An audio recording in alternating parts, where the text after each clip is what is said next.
Welcome to Robinson's Shadow Stories, where mysteries unfold and dark tales come to light.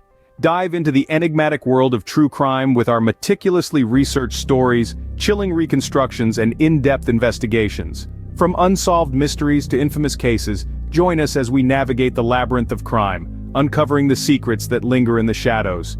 Brace yourself for a riveting journey through the minds of our most famous serial killers, and cautionary stories about couples who become obsessed in their relationships, that one of them is willing to commit a terrible crime in the name of love.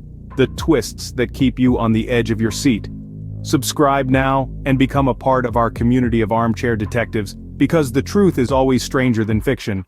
This journey isn't solitary, it's a collective exploration. I want to hear your thoughts, theories, and suggestions. Drop your comments below, share your insights, and let's form a community that dives headfirst into the shadows. Together, we'll navigate the complexities of these stories, one shadow at a time. So let's dive in. Today's shadow story is the man who killed his whole family to protect his fake career, Jean-Claude Ramon. Jean-Claude Ramon was born on February 11, 1954 in Lons-le-Saunier, and grew up in the village Clairvaux-les-Lacs, in the département of Jura. In 1971 he registered at the classes préparatoires of Lycée du Parc in Lyon, but dropped out after one term. Afterwards he enrolled as a medical student.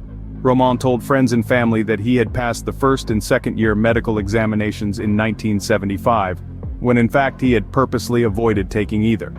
He never qualified as a doctor, which was unknown by his parents. For 18 years, Ramon posed as a successful medical professional and researcher in the World Health Organization. He claimed that he had researched arteriosclerosis and that he had contact with political figures.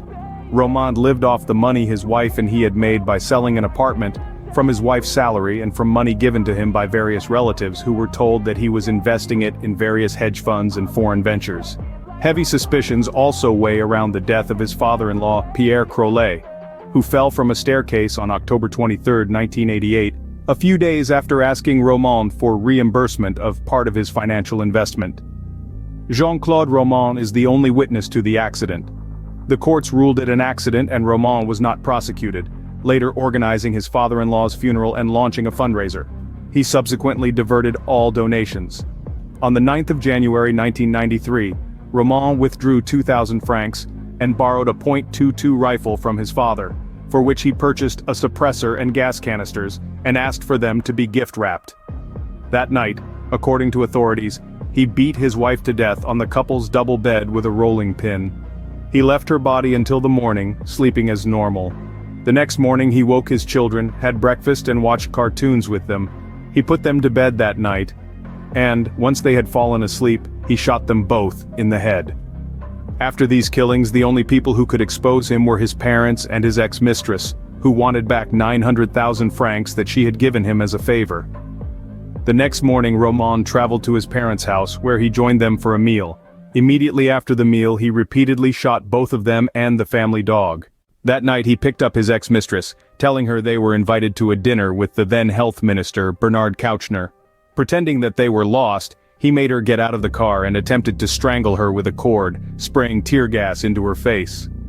When she fought back, he apologized and drove her back to her home, after making her promise never to tell anyone about his attempt to murder her.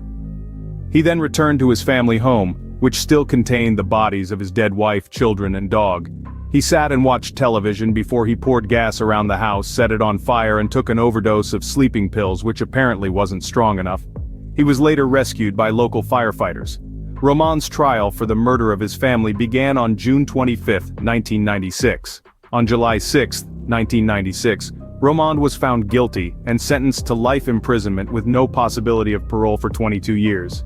He became eligible for parole in 2015. An appeals court in Bourges granted Ramon parole in 2019. He had been imprisoned for 26 years. Ramon is reputed to suffer from narcissistic personality disorder. Every case has its own twists and turns, and we want to hear your thoughts and opinions. Do you have a favorite true crime story? Any theories on unsolved mysteries? Drop your comments below, like, share, and subscribe. Let's unravel the mysteries together. Your insights might just spark the next video. Thanks for watching, and we'll see you in the next video.